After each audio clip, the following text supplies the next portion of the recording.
Hello बच्चों, आज हम लोग बात करेंगे स्टीरियोसोमेरिज्म के बारे में। तो हमने नॉर्मल आइसोमेरिज्म को पूरा फिनिश कर लिया है।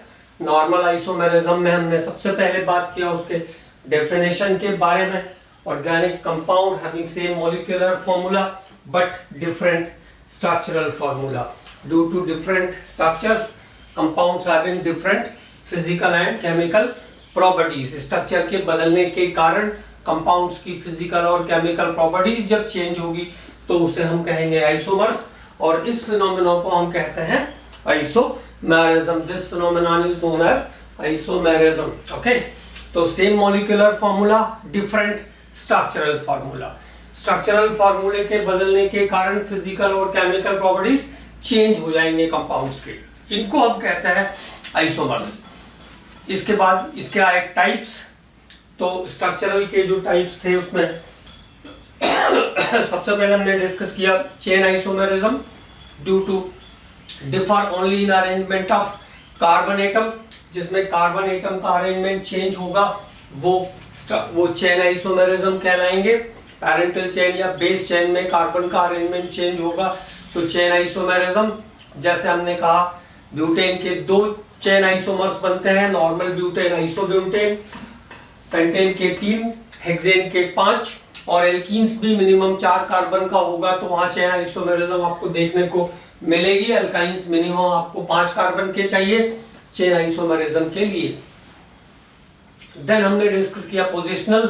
तो जहां पर सेम फंक्शनल ग्रुप, एक ही क्रियात्मक समूह जो होगा उसकी जब स्थिति बदलेगी, जैसे butanol 2 butanol, butene 2 butene, 1,2 dichlorobenzene, 1,3 dichlorobenzene, तो सब्स्टिट्यूएंट की पोजीशन या फंक्शनल ग्रुप जब अपनी पोजीशन बदलेगा तो पोजीशनल आइसोमेरिज्म यहाँ पे आपको देखने को मिलेगी। पोजीशनल के बाद हमने बात किया था about ring chain.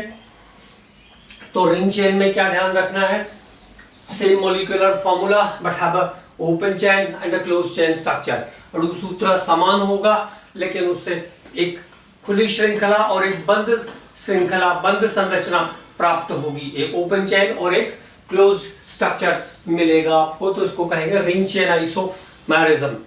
Ring chain के बाद हमने बात किया फंक्शनल के बारे में। तो functional is due to different functional group. जहां क्रियात्मक समूह बदल जाता है वहां उत्पन्न होती है क्रियात्मक समूहता।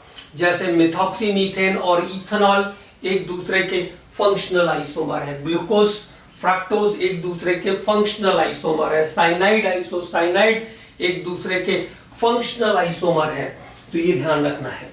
और जब फंक्शनल ग्रुप चेंज होता है due to change in the relative position of atom, relative position of atom, परमाणु की व्यवस्था के भिन्नता के कारण, परमाणु के भ्रमणशील प्रकृति के कारण जब क्रियात्मक समूह बदलता है तो इसको हम कहते हैं टॉटोमेरिज्म, जिसको बेसिकली क्या कॉमनली कीटोइनॉल आइसोमेरिज्म भी कहते हैं, जिसमें एक कीटोन फॉर्म, एक इनॉलिक फॉर्म का कंपाउंड एक कीटो फॉर्म का में कन्वर्ट होता है। It means one unstable form is converted into the stable form of compound, जिसके बारे में हमने बहुत सारी बातें किया था। इसमें एक एग्जांपल और ध्यान रखना, हाइड्रोजन साइनाइड और हाइड्रोजन आइसोसाइनाइड, ये में से मिस हो गया था। तो हाइड्रोजन साइनाइड और हाइड्रोजन आइसोसाइनाइड में भी टॉटोमेरिज्म होगी, क्योंकि हाइड्रोजन साइनाइड और हाइड्रोजन आइसोसाइनाइड में H अपनी पोजीशन चेंज करता है, जबकि बाकी साइनाइड और आइसोसाइनाइड में होगी फंक्शनल आइसोमेरिज्म। देन हमने बात किया मेटामेरिज्म के बारे में। तो same functional group surrounded by the different kind of alkyl group or alkyl group of different origin. Same functional group is surrounded by the alkyl group of different origin. ये definition है metamerism का। जैसे मिथॉक्सीप्रोपेन और ethoxy ethane में आपको metamerism मिलेगी। डाइइथाइलामाइन और methyl प्रोपाइलामाइन में आपको मेटामेरिज्म मिलेगी। देन अब इस लेक्चर में हम लोग डिस्कस करेंगे स्टीरियोसोमेरिज्म के बारे में। स्टीरियोसोमेरिज्म त्रिविम समअवयवता थोड़ी सी टिपिकल है, कुछ जगह पे इमेजिनरी फैक्टर आएंगे तो उसको थोड़ा सा हमको केयरफुली ध्यान देना है। तो हम बात कर रहे हैं स्टीरियोसोमेरिज्म के बारे में, त्रिविम समअवयवता के बारे में। डेफिनेशन भी इसका उससे अलग है। Organic compound, organic compound having organic compound having same molecular formula, same molecular formula, same structural formula. देखो यहां डेफिनेशन चेंज हो रही है, same molecular formula, same structural formula. Structural formula भी सेम रहता है, same molecular formula, same structural formula, but different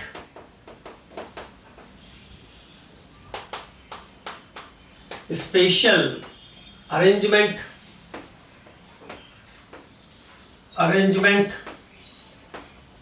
of atoms or groups, different spatial arrangement of atom or groups। लेकिन यहाँ पे स्पेस में, अवकाश में परमाणुओं की व्यवस्था में भिन्नता या अणुओं की व्यवस्था में भिन्नता आती है, उसके कारण जनरेट होती है स्टीरियोसोमेरिज्म। अब स्पेशल अरेंजमेंट जैसे ब्रांचेस है, मान लो तो कहाँ है ब्रांचेस, ट्री की ब्रांचेस कहाँ, पेड़ की ब्रांचेस कहाँ है, स्पेस में अटके हुए हैं ना, स्पेस में ही वो अपने स्टेम के साथ कहाँ है, स्पेस में लगे हुए हैं।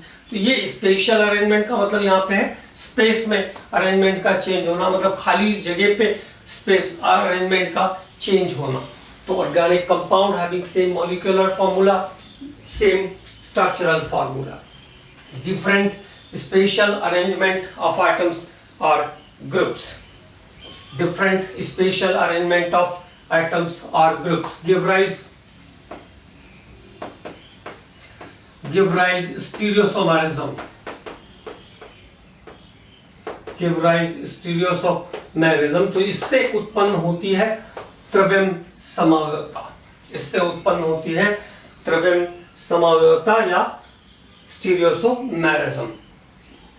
अब स्टीरियोसोमेरिज्म जो होती है बेसिकली ये दो टाइप की होती है, इसके बारे में हमने बात किया था, कन्फर्मेशनल और कॉन्फ़िगरेशनल। दो टाइप है इसके, कन्फर्मेशनल और कॉन्फ़िगरेशनल। तो दोनों टाइप के बारे में हम वन बाय वन बात करेंगे। स्टीरियोसोमेरिज्म के दो टाइप है। कन्फर्मेशनल,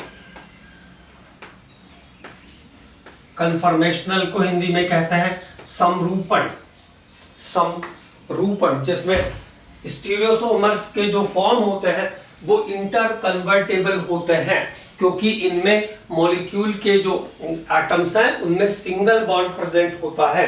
ठीक है, तो inter convertible bye rotation about single bond, inter convertible bye rotation, inter convertible bye rotation. अपने आप चीजें धीरे धीरे आगे समझ में आएगी। Inter convertible bye rotation about single bond, single bond होगा, सिग्मा बॉन्ड रहते हैं सब, तो आसानी से एक इनके जो फॉर्मेट्स हैं वो अपने आप ऑटोमेटिकली चेंज होते रहते हैं। और दूसरा था इसका कॉन्फ़िगरेशनल,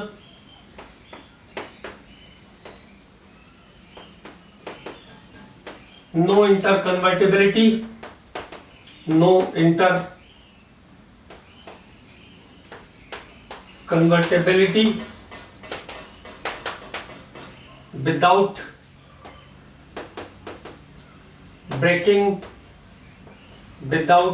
breaking bond। यहाँ पे बॉन्ड के बिना ब्रेक किए हुए इंटरकन्वर्टिबिलिटी पॉसिबल नहीं है, मतलब ये अपने आप एक दूसरे फॉर्मेट में कन्वर्ट नहीं हो सकते हैं।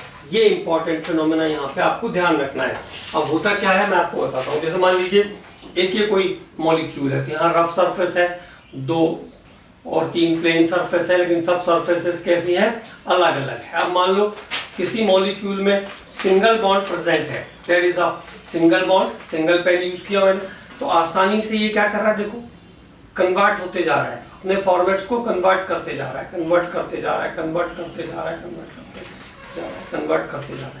ठीक है। लेकिन अगर मान लो यहां पे डबल बॉन्ड होगा, तो अगर डबल बॉन्ड प्रेजेंट है, अब हमने यहाँ पे 2 पेन का स्ट्रक्चर ले लिया, डबल बॉन्ड प्रेजेंट कर दिया, अब ये इंटर कन्वर्ट नहीं हो सकता है। जब तक आप एक बॉन्ड ब्रेक नहीं करोगे तब तक वो इंटर कन्वर्ट नहीं होगा। मतलब जो रफ सरफेस है वो एक तरफ रहेगा, जो प्लेन सरफेस है वो एक तरफ रहेगा, यहाँ लाइन वाला सरफेस एक तरफ रहेगा, विदाउट लाइन वाला सरफेस एक तरफ रहेगा।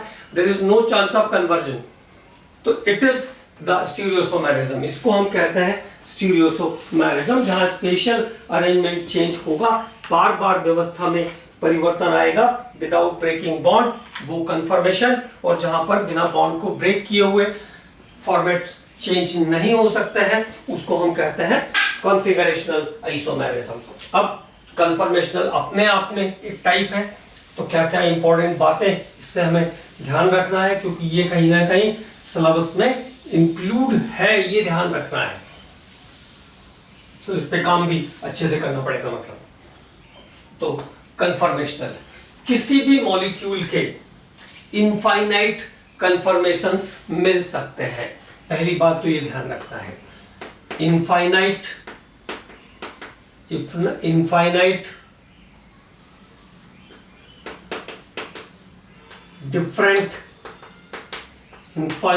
different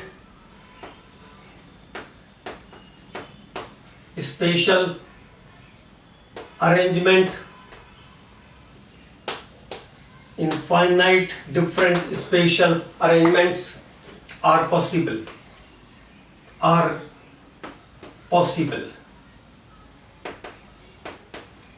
क्योंकि सिंगल सिग्मा बॉन्ड प्रेजेंट रहता है और वो बार बार अपनी सिचुएशन को बदलते रहेगा। जैसे हमने सिंगल बॉन्ड एक्सेस पर देखा, हर सेकंड सिचुएशन बदल जाएगी। तो infinite different spatial arrangement are possible due to presence of single sigma bonds, due to presence of single sigma bond, या फ्री रोटेशन कह सकते हो आप इसको, फ्री रोटेशन, स्वतंत्र घूर्णन के कारण, फ्री रोटेशन के कारण।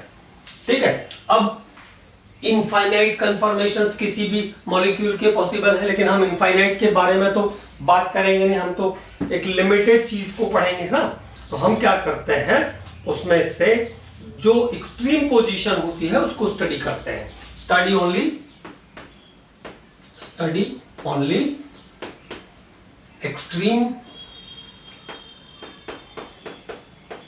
एक्सट्रीम पोजीशंस, मतलब जो शुरुआत वाला है और जो अंत वाला है, प्रारंभिक और अंतिम स्थिति की हम बात करते हैं, प्रारंभिक और अंतिम स्थिति की हम बात करते हैं। तो कन्फर्मेशनल आइसोमेरिज्म ध्यान रखना है, किसी मॉलिक्यूल के इनफाइनाइट कन्फर्मेशंस, अनंत समरूपण बन सकते हैं।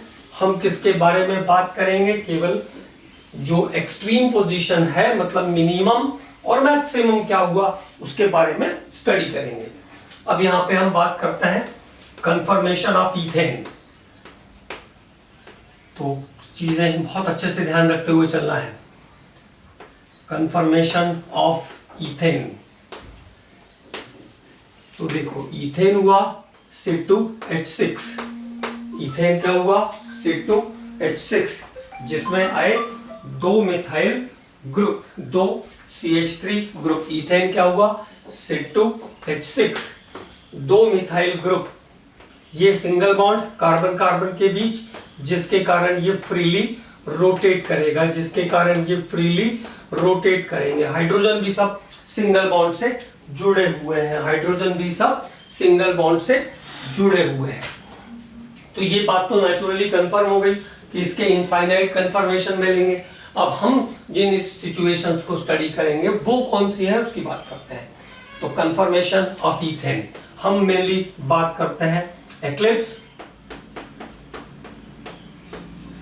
एक्लिप्स को हिंदी में कहते हैं ग्रसित, ग्रहण जो होता है ना, ग्रहण, solar eclipse, lunar eclipse, like this eclipse, और दूसरा स्टैगर्ड, संतरित, और एक और सिचुएशन जो इंटरमीडिएट रहेंगे उनको हम कहते हैं यहाँ पे एज अ क्लासिफाई करता है एज अ स्क्यू। तो इथेन के 3 कन्फर्मेशन हमें देखने को मिलने वाले हैं। 3 के हम 2 के बारे में बात करेंगे बेसिकली, एक्लिप्स और style.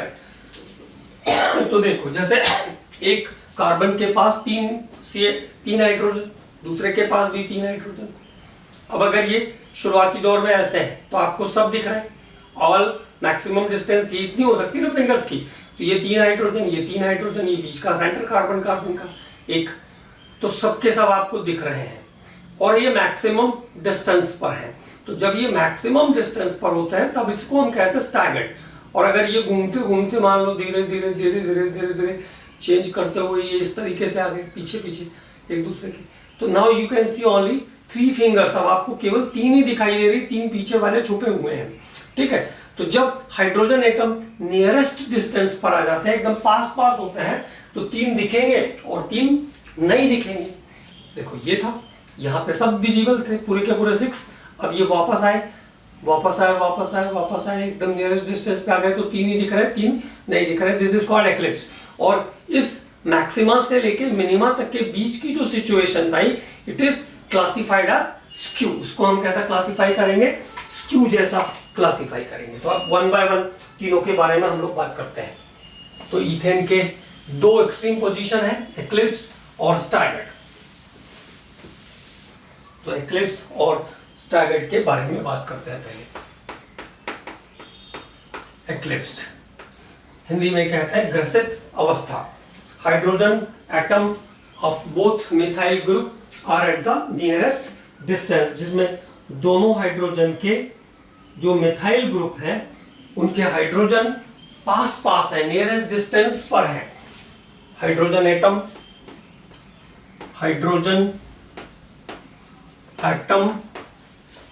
Of both methyl group, hydrogen atom of both methyl group are at the nearest distance. दोनों मिथाइल के हाइड्रोजन परमाणु एक दूसरे से निकटतम दूरी पर है, एक दूसरे से निकटतम दूरी पर है। तो देखो एक कार्बन और हाइड्रोजन के बीच में थे 2 इलेक्ट्रॉन, 3 के मिला के हुए, एक का 3 दूसरे का भी 3 CH बॉन्ड 3 CH बॉन्ड, कुल मिला के हुए 12 इलेक्ट्रॉन्स। अब ये इलेक्ट्रॉन्स जब हाइड्रोजन पास पास आएगा तो उसके इलेक्ट्रॉन भी तो पास पास आएंगे ना। हाइड्रोजन पास पास आएगा तो उसके इलेक्ट्रॉन भी पास पास आएंगे। इलेक्ट्रॉन क्या करते हैं? एक दूसरे को रिपेल करते हैं। तो जैसे ही पास पास आएंगे तो रिपल्सिव फोर्स क्या हो जाएगा? बढ़ जाएगा। प्रतिकर्षण बल क्या हो जाएगा? बढ़ जाएगा, ठीक है। तो hydrogen atom of both methyl group are at the nearest position, okay. अब इस सिचुएशन में क्या क्या चीजें हमें चेंजेस पढ़ने को मिलेंगे? इन दिस सिचुएशन नंबर 1, दोनों मिथाइल के हाइड्रोजन परमाणु निकटतम दूरी पर है, मतलब उनके CH बॉन्ड के जो इलेक्ट्रॉन है वो भी मिनिमम डिस्टेंस पर है। तो रिपल्शन क्या हो जाएगा? बढ़ जाएगा। इन this situation number 1, repulsion is maximum। अब repulsion maximum मतलब एक दूसरे को प्रतिकर्षित कर रहे हैं, क्योंकि अनस्टेबल होते जा रहे हैं, दूर जाएंगे तब स्टेबिलिटी मिलेगी। तो repulsion is maximum। और इस सिस्टम में जिसमें repulsion ज्यादा होगा उसकी एनर्जी भी ज्यादा होगी। Energy is maximum. ऊर्जा भी कैसी होगी? सर्वाधिक होगी। और स्टेबिलिटी कैसी होगी? मिनिमम। Stability minimum. इनका स्थायित्व कैसा होगा? न्यूनतम होगा। तो ये बात हुई एक्लिप्स की। हाइड्रोजन एटम दोनों मिथाइल के एकदम पास पास है, और कोई भी ऑब्जर्वर अगर उसको देख रहा है तो 3 दिखाई देंगे, 3 छुपे हुए रहेंगे, एक दूसरे के पीछे आ गए हैं, एकदम पास पास आ गए हैं, ठीक है। अब बात करते हैं एक्लिप्स के बाद स्टैगर्ड के बारे में। हमको बेसिकली दो एक्सट्रीम पोजीशन पे बात करना है। इक्लिप्स के बाद staggered.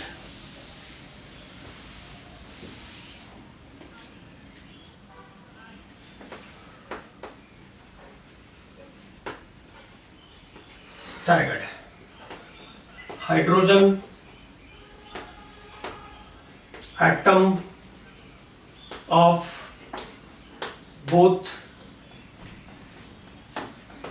methyl group, hydrogen atom of both methyl group are at maximum distance,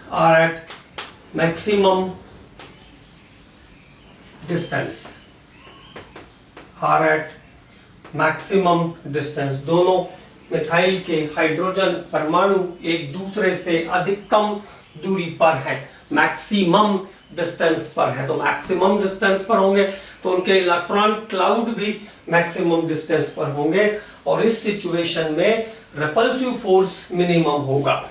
तो hydrogen atom of both methyl group are at the maximum distance. In this situation number 1, repulsion is minimum,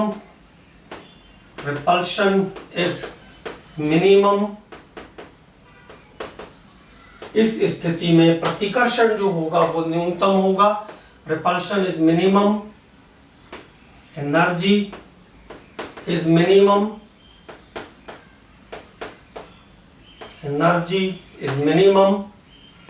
और number 3, stability is maximum, और स्थायित्व कैसा होगा, अधिकतम होगा। Stability कैसी होगी, मैक्सिमम होगी। तो ये बात हुई ईथेन के दो कंफर्मेशंस के बारे में जो उसकी एक्सट्रीम पोजीशन है। अब जितनी भी इंटरमीडिएट सिचुएशन बनेगी, मतलब मिनिमा से मैक्सिमा तक जाने पर या मैक्सिमा से मिनिमा तक आने पर, अधिकतम से न्यूनतम तक आने पर जो स्थितियां बनेंगी उसको हम कहेंगे स्क्यू कंफर्मेशन। तो नेक्स्ट वन इज स्क्यू। थोड़ी सी बात कर लेते हैं इसके बारे में भी। All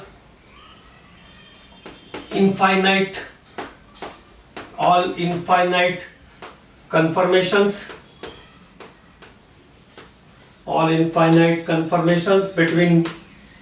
between staggered and eclipsed, तो ग्रसित और संतरित अवस्था के मध्य की सभी अनंत स्थितियां क्या कहलाएगी, एक्लिप्स। और स्टैगर्ड के बीच की सभी अवस्थाओं को हम क्या कहेंगे, दोनों के बीच की सभी अवस्थाओं को हम कहेंगे स्क्यू सिचुएशंस। तो ये हुआ ईथेन के दो कंफर्मेशन का बात। अब बात करते हैं हम इसके आगे की सिचुएशंस पर।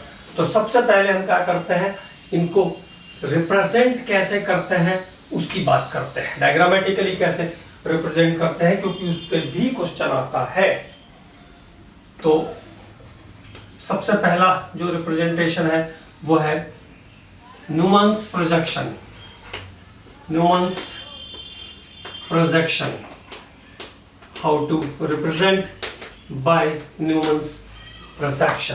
तो देखो, अब दो सिचुएशन एक्लिप्स और स्टैगर्ड को हमें रिप्रेजेंट करना है बाय न्यूमन्स प्रोजेक्शन। तो एक्लिप्स में क्या होगा, hydrogen atom of both methyl group are at the minimum distance.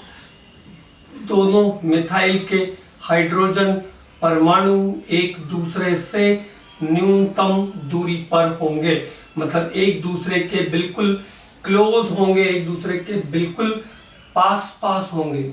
अब चूंकि हमें एक स्टैगर्ड और स्क्यू को रिप्रेजेंट करना नहीं है, इसलिए हम यहाँ पे रख सकते हैं, कोई दिक्कत नहीं है। Hydrogen atom of both methyl group are at the minimum distance. और स्टैगर्ड वो सिचुएशन है जिसमें दोनों मिथाइल के हाइड्रोजन परमाणु एक दूसरे से अधिकतम दूरी पर होंगे। तो टोटल अगर हम स्फीयर में जा रहे हैं तो 360, तो 60 डिग्री पर हम हाइड्रोजन को रख सकते हैं, हाइड्रोजन को प्लेस कर सकते हैं। दो हाइड्रोजन यहाँ पे कैसे हैं, 60 डिग्री पर है। यहाँ पे दो हाइड्रोजन कैसे हैं, 0 डिग्री के एंगल पर है, कोई चेंज उनमें नहीं है, एकदम क्लोजेस्ट है ये। और हाइड्रोजन के बीच का जो ये एंगल होता है इसको हम कहते हैं डाईहेड्रल एंगल। डाईहेड्रल एंगल 2021 में क्वेश्चन आया था ये वाला। तो एक्लिप्स की जो सिचुएशन होगी उसमें दोनों हाइड्रोजन का एंगल कितना है भाई, सेम तो है। तो यहाँ पे जो थीटा की वैल्यू होगी वो 0 डिग्री होगी, और यहाँ पे जो थीटा की वैल्यू होगी वो 60 डिग्री की होगी। तो ये जो प्रोजेक्ट करने का तरीका है इट इज कॉल्ड न्यूमन्स प्रोजेक्शन। इसके बारे में हम लोग एक बार और बात कर लेंगे, एंगल के बारे में कह रहा हूं मैं। तो ये स्टैगर्ड और एक्लिप्स सिचुएशन को रिप्रेजेंट करना है न्यूमन्स प्रोजेक्शन के थ्रू हम जा रहे हैं यहाँ पे बाय न्यूमन्स प्रोजेक्शन।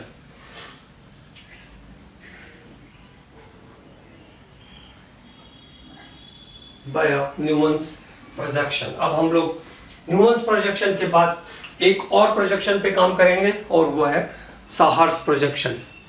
साहर्स प्रोजेक्शन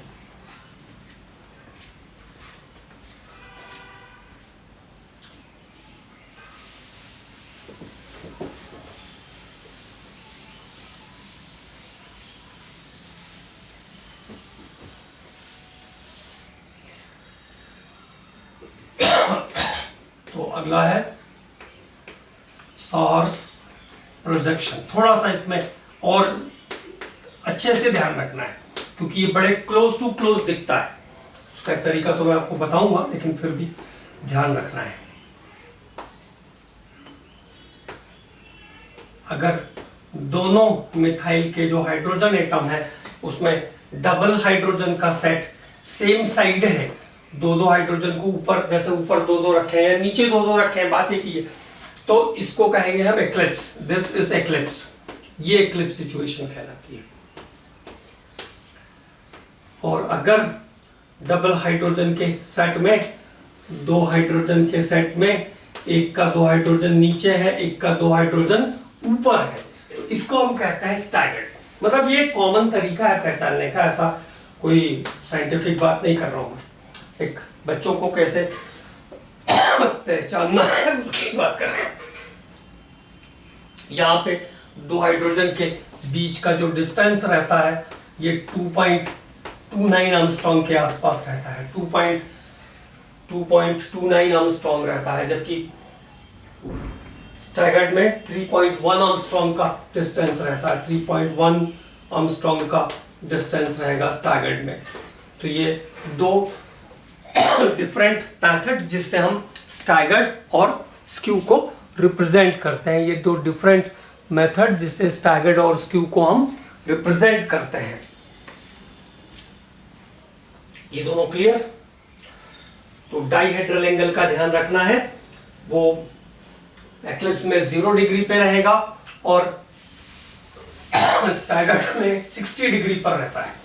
अब देखो, अब इन्हीं सिचुएशन के बीच बेस पर हम थोड़ी सी इसके स्टेबिलिटी के बारे में बात करेंगे।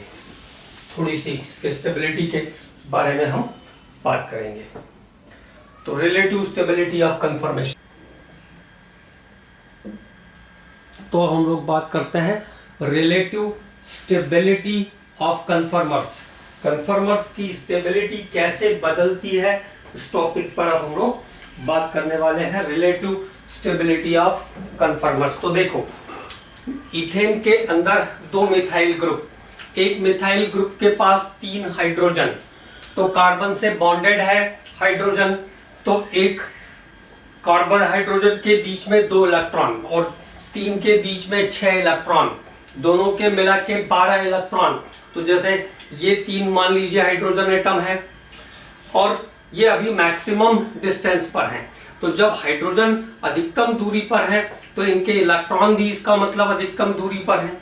जब मैक्सिमम डिस्टेंस पर है इलेक्ट्रॉन तो इसके बीच रिपल्शन कैसा है, मिनिमम है। जब इलेक्ट्रॉन अधिकतम दूरी पर है तो प्रतिकर्षण कैसा है, न्यूनतम है। जैसे जैसे ये एंगल चेंज होगा और ये पास आएंगे, इलेक्ट्रॉन क्लाउड भी पास आएगा, इलेक्ट्रॉन भी पास आएंगे, तो रिपल्सिव फोर्स बढ़ेगा। तो जैसे जैसे मुड़ेगा, मुड़ने की क्रिया को कहते हैं विकृति, जैसे जैसे स्ट्रेन आएगा वैसे वैसे स्टेबिलिटी क्या होती जाएगी, कम होती जाएगी। तो इसको कहता है technically torsional strain. Torsional strain, मरोड़ के कारण होने वाली विकृति, टॉर्सनल स्ट्रेन, मरोड़ के कारण होने वाली विकृति। तो ये विकृति या स्ट्रेन जो होगा वो एक्लिप्स सिचुएशन में सबसे ज्यादा होगा और स्टैगर्ड सिचुएशन में ये स्ट्रेन सबसे कम होगा, और इसी के ऊपर डिपेंड करता है स्टेबिलिटी। तो टॉर्सनल स्ट्रेन जितना ज्यादा, स्टेबिलिटी उतनी कम होती जाएगी, ये ध्यान रखना है। तो अब इसको थोड़ा सा इसके बारे में लिख लेते हैं ताकि आप इसको भूल ना जाओ। तो स्टेबिलिटी ऑफ कन्फर्मर्स की हम बात कर रहे हैं। स्टेबिलिटी ऑफ कन्फर्मर्स, कैसे हम स्ट्रेन को देखते हैं, कैसे हम स्टेबिलिटी पर बात करते हैं, इस टॉपिक को हमने समझ लिया। इन स्टैगर्ड फॉर्म ऑफ इथेन तो क्या क्या ध्यान रखना है, इन staggered form of ethane, in staggered form of ethane, hydrogen atom of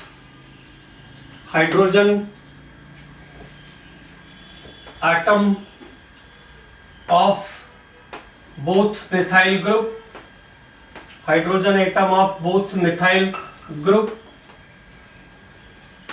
are at the maximum distance, दोनों कार्बन, दोनों मिथाइल ग्रुप के हाइड्रोजन परमाणु अधिकतम दूरी पर होते हैं। Hydrogen atom of both methyl group are at the maximum distance पर होते हैं, मैक्सिमम डिस्टेंस पर होते हैं।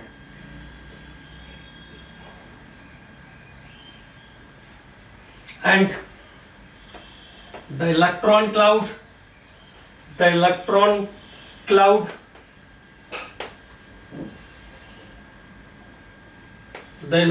clouds are also at maximum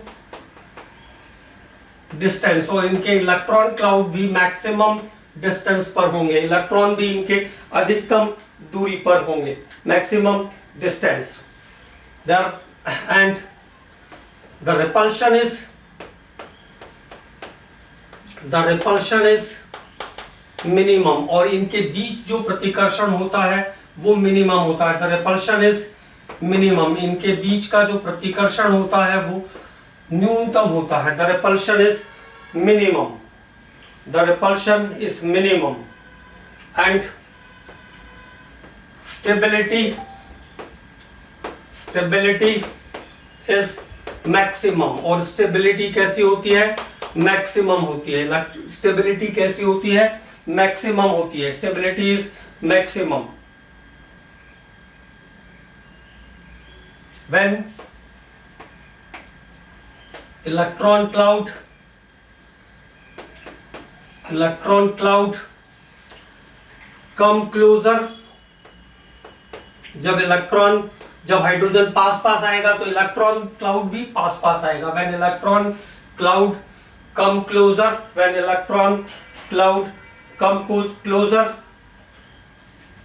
the strain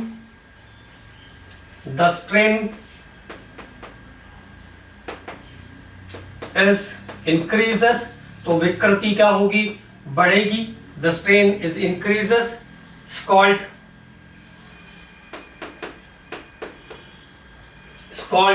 torsional strain। इसको क्या कहते हैं, टॉर्सनल स्ट्रेन कहते हैं, मरोड़ी विकृति कहते हैं। when electron cloud come closer, the strain is increases, is called torsional strain, which decreases the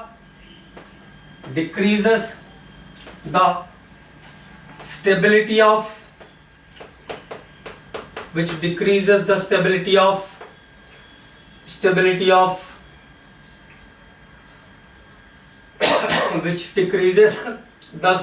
of the compound। Which decreases the stability of the compound, जो कि कंपाउंड की स्टेबिलिटी को क्या करता है, कम करता है, या आइसोमर की स्टेबिलिटी को कम करता है। Which decreases the stability of isomer, ऐसा कह लें हम तो ज्यादा बेटर रहेगा। Decreases the stability of isomer, decreases the stability of isomers, which decreases the stability of isomers। तो जितना स्ट्रेन ज्यादा उतनी स्टेबिलिटी कम होती जाएगी, ये ध्यान रखना है।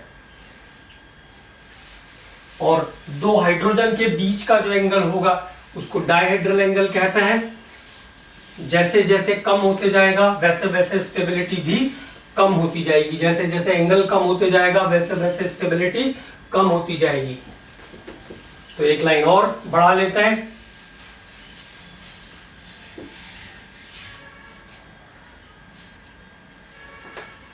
The angle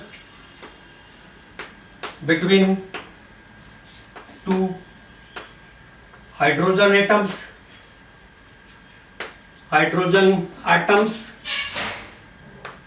is called dihedral angle. दो हाइड्रोजन के बीच का जो कोण होता है उसे डायहेड्रल एंगल कहते हैं। इन eclipse it is 0 degree, where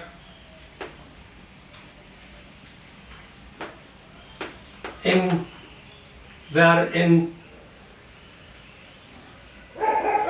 staggered it is 60 degree, जबकि स्टैगर्ड में ये एंगल कितना होगा, 60 डिग्री का होगा। स्टैगर्ड में ये एंगल कितना होगा, 60 डिग्री का होगा। तो ये बात आपको ध्यान रखना है कि एनर्जी की बात अगर करेंगे तो सबसे ज्यादा एनर्जी होगी एक्लिप्स की। तो एक बार हम इसका वो भी बना लेते हैं ताकि उस लाइन को भी ध्यान रखने में हमें आसानी रहे। अगर हम एनर्जी की बात करेंगे, एनर्जी का ऑर्डर देखेंगे तो eclipse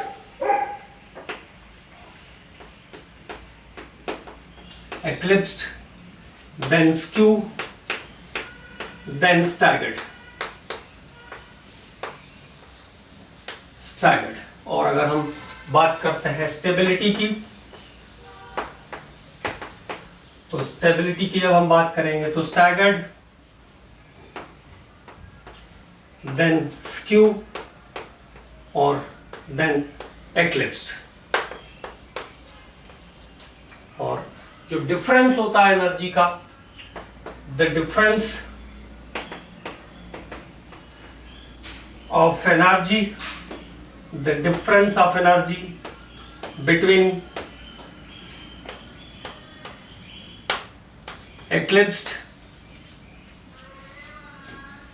and staggered is 12.5 kilojoule per mole. 12.5 kilojoule per मोल का डिफरेंस रहता है। मतलब एक्लिप्स की एनर्जी 12.5 किलोजूल स्टैगर्ड से हायर होती है। तो ये एक इंपॉर्टेंट बात भी ध्यान रखना है। तो ये तो बात हो गई समझने वाली। अब क्या क्या चीजें और ध्यान रखना है उसकी बात और करेंगे। मतलब क्या क्या पॉइंट्स और ध्यान रखने हैं इससे रिलेटेड। तो इथेन के दो एक्सट्रीम पोजीशन की बात की हमने, that is staggered and eclipse. अब ब्यूटेन की बात करते हैं। तो केवल नंबर ध्यान रखो, उससे आपका काम हो जाएगा। Butane, confirmation of butane, 4 conformers, 4 conformers बनते हैं ब्यूटेन के, ये ध्यान रखना है। स्टेबिलिटी लिख देता हूं तो एनर्जी अपने आप समझ आ जाएगी। स्टेबिलिटी ऑर्डर जो रहता है इसका, जिसको वहां पे आप स्टैगर्ड कहते हो उसको यहाँ पे एनटी कहते हैं। तो स्टेबिलिटी कैसी है, एनटी, गौशे, पार्शियली, गौशे के बाद पार्शियली एक्लिप्स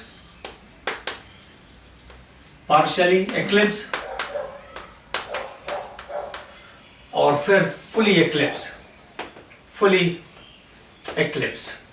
ये ब्यूटेन के 4 कन्फर्मर्स हैं। These are 4 conformers of butane. Anti सबसे ज्यादा स्टेबल, मतलब anti is like a staggered, then gaussian, then partially eclipse, then fully eclipse. तो ये बात हुई ब्यूटेन के कन्फर्मेशंस की, ब्यूटेन के कन्फर्मेशंस की। कई जगह पे ऐसा रहता है, ये ध्यान रखना कि जो एंटी वाला फॉर्मेट है या स्टैगर्ड वाला जो फॉर्मेट है उसकी स्टेबिलिटी गाउशियन से थोड़ी कम होती है, जहां हाइड्रोजन बॉन्ड बनने की संभावना आपको मिलेगी, जहां आपको हाइड्रोजन बॉन्ड बनने की संभावना आपको मिलेगी, जहां हाइड्रोजन बॉन्ड बनने की संभावना आपको मिलेगी। जैसे इथाइलिन क्लोरोहाइड्रिन है, इथाइलिन क्लोरोहाइड्रिन। तो इथाइलिन क्लोरोहाइड्रिन की जो सिचुएशन है उसमें इसका जो इथाइलिन क्लोरोहाइड्रिन, तो इथाइलिन क्लोरोहाइड्रिन में जो स्ट्रक्चर रहता है वो उस टाइप का रहेगा। स्ट्रक्चर जो रहेगा उसका वो ये तो आ गया इसके, देखो एक OH ग्रुप आ गया और OH ग्रुप के साथ यहाँ पे 2 हाइड्रोजन आ गए, 2 हाइड्रोजन आ गए। अब इंटरमीडिएटली जो सिचुएशन रहती है वो ऐसी रहेगी। तो एक जगह पे क्लोरीन, ये है इसका एंटी पोजीशन, और ये हाइड्रोजन, तो ये एंटी है, लेकिन यहाँ पे हाइड्रोजन बॉन्डिंग हो नहीं पाएगी, हाइड्रोजन बॉन्डिंग यहाँ पे हो नहीं पाएगी। इसका जो गाउशियन पोजीशन होता है उसको हम कैसे रिप्रेजेंट करते हैं, पहले उसकी बात कर लें। तो जो गाउशियन पोजीशन है उसकी वो कैसी आएगी, ये आया OH ग्रुप और ये आया इसके 2 हाइड्रोजन और ये इसके हाइड्रोजन के साथ आया है एक क्लोरीन। तो यहाँ पे जो OH की सिचुएशन है उसके अकॉर्डिंग यहाँ पे ये नेगेटिव, ये पॉजिटिव और ये नेगेटिव। तो यहाँ पे हाइड्रोजन बॉन्डिंग बन सकती है गाउशियन में। तो बस ये ध्यान रखना है कि अगर कोई ऐसा मॉलिक्यूल दिया है जहां पे पोलैरिटी इंड्यूस हो सकती है, जहां पे पोलैरिटी इंड्यूस हो सकती है, मतलब पोल्स का फॉर्मेशन हो सकता है, तो वहां पे ध्यान रखना कि अगर हाइड्रोजन बॉन्डिंग बन रही होगी तो हाइड्रोजन बॉन्डिंग अगर बनेगी तो स्टेबिलिटी क्या हो जाएगी, स्टेबिलिटी बढ़ जाएगी। हाइड्रोजन बॉन्डिंग अगर बनेगी तो स्टेबिलिटी क्या होगी, बढ़ जाएगी। हाइड्रोजन बॉन्डिंग अगर बनेगी तो स्टेबिलिटी क्या हो जाएगी, बढ़ जाएगी। ये बात इंपॉर्टेंट है, इसको ध्यान रखना है। तो यहाँ पे क्या होगा, गाउशियन इज मोर स्टेबल। तो मतलब ब्लाइंडली नहीं चलना है, थोड़ा सा देखते हुए चलना है। वैसे सिलेबस में जब चीजें नहीं रहती तो बहुत अंदर जाके कोई क्वेश्चन नहीं पूछते हैं, बट हमको हमेशा सेफ चलना है, हमारा क्वेश्चन सही होना चाहिए, इस बात को ध्यान में रखना है। अब बात करते हैं इसके बाद conformers of cyclohexane. Conformers of cyclohexane, conformers of cyclohexane. तो साइक्लोहेक्सेन में बेसिकली 2 फॉर्मेट मिलते हैं, दैट इज चेयर फॉर्म और बोट फॉर्म। चेयर फॉर्म और बोट फॉर्म, 2 इंटरमीडिएट्स मिलती है, सेमी चेयर और हाफ बोट या सेमी बोट। सेमी बोट और सेमी चेयर 2 इंटरमीडिएट फॉर्मेट भी मिलते हैं। तो पहले हम बात कर लेते हैं इसकी स्टेबिलिटी की। स्टेबिलिटी का ऑर्डर ध्यान रखना, इसका बड़ा इंपॉर्टेंट है।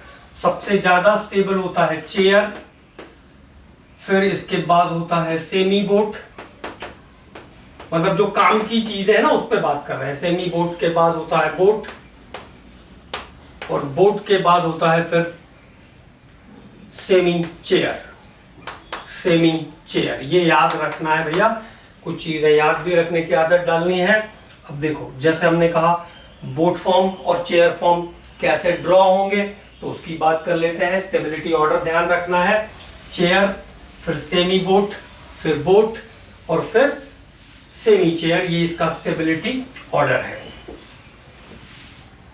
How to represent by projections. तो देखो बोट को रिप्रेजेंट करने के लिए बोट जैसा स्ट्रक्चर बना देंगे हम। ये रिप्रेजेंटेशन है बोट का। बोट में क्या हो रहा है, क्लोजर है कार्बन, पास पास है कार्बन, तो पास पास है तो रिपल्शन ज्यादा होगा। और चेयर को भी रिप्रेजेंट कर लेते हैं तो थोड़ी आसानी रहेगी दोनों फॉर्मेट को हमें समझने में। How to chair form is represented, here is the chair form. तो अब चेयर फॉर्म में एटम्स दूर दूर है, तो इलेक्ट्रॉन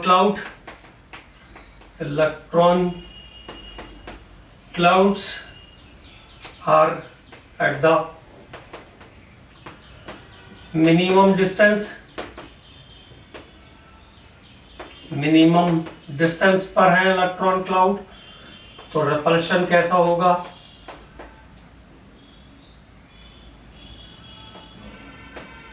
repulsion is higher और स्टेबिलिटी कैसी होगी, स्टेबिलिटी कैसी होगी, मिनिमम होगी। यहां पे क्या हुआ, इलेक्ट्रॉन क्लाउड मैक्सिमम डिस्टेंस पर है तो रिपल्शन इज मिनिमम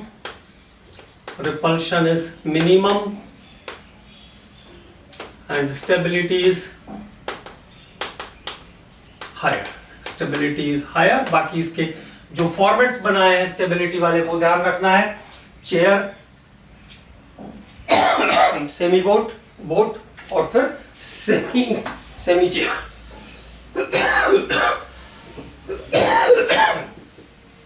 तो ये स्टेबिलिटी की बात हुई किसकी, साइक्लोहेक्सेन की।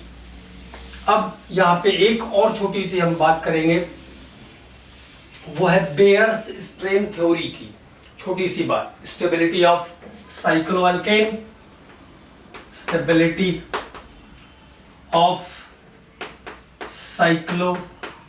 तो आपको पता है कि जहां पर स्ट्रेन ज्यादा मतलब एंगल कम, वहां पर जहां पर स्ट्रेन ज्यादा वहां पर एंगल कम, और एंगल कम तो स्ट्रेन ज्यादा और स्टेबिलिटी कम हो जाएगी वहां पर मॉलिक्यूल्स की। तो अब इसमें क्या ध्यान रखना है, stability of cycloalkanes by Baeyer's strain theory.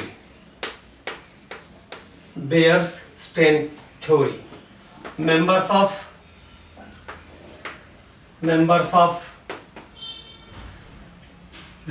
less carbon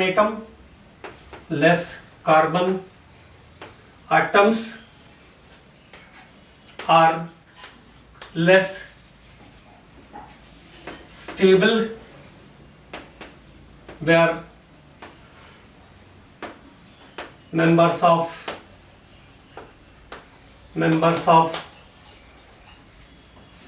higher carbon atoms are more stable। इसको डिफाइन करने के लिए बेयर ने क्या किया, एक स्ट्रेन निकालने का फॉर्मूला डिराइव करके दिया। एंगल ऑफ स्ट्रेन कहते हैं उसको, एंगल ऑफ स्ट्रेन डी से लिखते हैं, angle of strain D equal to 1/2। देखो किसी भी टेट्राहेड्रल मॉलिक्यूल में या sp3 हाइब्रिडाइज्ड मॉलिक्यूल में जो नॉर्मल एंगल होना चाहिए वो 109 डिग्री 28 मिनट का होना चाहिए। तो that is 109 degree 28 minute minus theta यहां से हम d निकाल लेंगे और d से हमें स्टेबिलिटी के बारे में जानकारी हो जाएगी। तो चलिए एक बार सॉल्व करके देखते हैं। तो स्टेबिलिटी ऑफ साइक्लोअल्केन्स को डिफाइन करता है ये बेयर स्ट्रेन थ्योरी। और क्या कहा बेयर ने, जहां स्ट्रेन ज्यादा वहां स्टेबिलिटी कम, जहां d ज्यादा वहां स्टेबिलिटी कम। Higher strain less less stability. अब देखो जैसे हमने कहा साइक्लोप्रोपेन, तो साइक्लोप्रोपेन को अगर आप ड्रॉ करोगे तो ये साइक्लोप्रोपेन का स्ट्रक्चर, यहां पे जो थीटा की वैल्यू है, जो इसका एंगल है वो 60 डिग्री का है। थीटा कितना है? 60 डिग्री का है। थीटा कितना है यहाँ पे? 60 डिग्री का है। तो अगर डी निकालेंगे हम तो कितना हो जाएगा? 101/2, 109 degree 28 minute, 109 degree 28 minute minus 60 degree, तो यहां से हमें मिल जाएगा डी। तो कितना आ गया? 109 डिग्री 28 मिनट, तो ये 60, तो 40, 49, 50, 24.64 आता है। ये 24.64 का स्ट्रेन यहाँ पे आपको मिलेगा। ठीक है। अब अगर हम नॉर्मल साइक्लोब्यूटेन की अगर हम बात करते हैं तो साइक्लोब्यूटेन में ये जो एंगल मिलेगा ये मिलता है 90 डिग्री का। ये थीटा कितना है यहाँ पे? 90 डिग्री का। तो डी कितना हो जाएगा? 1/2, 109 डिग्री 28 मिनट माइनस 90 डिग्री, तो 90 तो कितना? 19, 8 के आसपास आएगा, 8 साढ़े 8 के आसपास, 9 के आसपास आ रहा है। 9.64 का स्ट्रेन यहाँ पे आपको मिलेगा, 9.64। अब अगर हम बात करते हैं साइक्लोपेंटेन की, तो साइक्लोपेंटेन में जो थीटा की वैल्यू रहती है वो है 108 डिग्री की, 108 डिग्री का। तो डी कितना आ जाएगा? 1/2, और यह आ गया 109/28 माइनस 108, तो कितना आया? 1.28 का, तो 1.28 मतलब फ्रैक्शन में आ जाएगा ये 0.64 का। 0.64 केवल डी की वैल्यू कितनी आ जाएगी? 0.64। तो जैसे जैसे स्ट्रेन कम होते जाएगा, जैसे जैसे डी की वैल्यू कम होती जाएगी, वैसे वैसे स्टेबिलिटी बढ़ती जाएगी। मतलब हम सिंपली कह सकते हैं कि जो हायर मेंबर्ड रिंग होगी उसकी स्टेबिलिटी लोअर मेंबर्ड रिंग से ज्यादा होगी। एक और कैलकुलेट कर लेते हैं, साइक्लोहेक्सेन वाला। साइक्लोहेक्सेन, तो ये सब भी ध्यान रहेगा ना।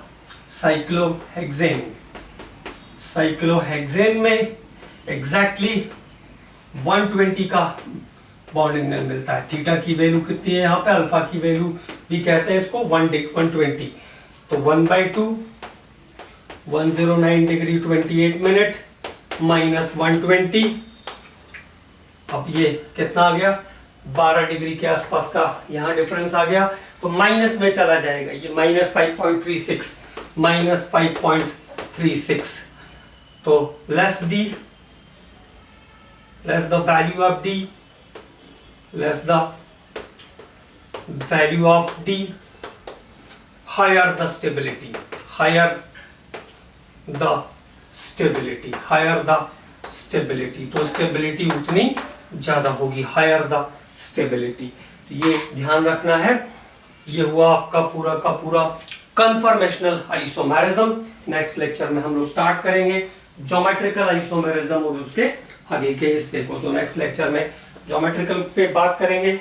मैंने कहा था बहुत डिटेल में हम लोग उसमें नहीं ले जाएंगे ज्योमेट्रिकल और ऑप्टिकल को, वो हमारे कोऑर्डिनेशन केमिस्ट्री वाले हिस्से में मेनली सिलेबस के अंदर इंक्लूडेड है वो चीज, लेकिन वो कहाँ पे है? वो है कोऑर्डिनेशन केमिस्ट्री के हिस्से पर।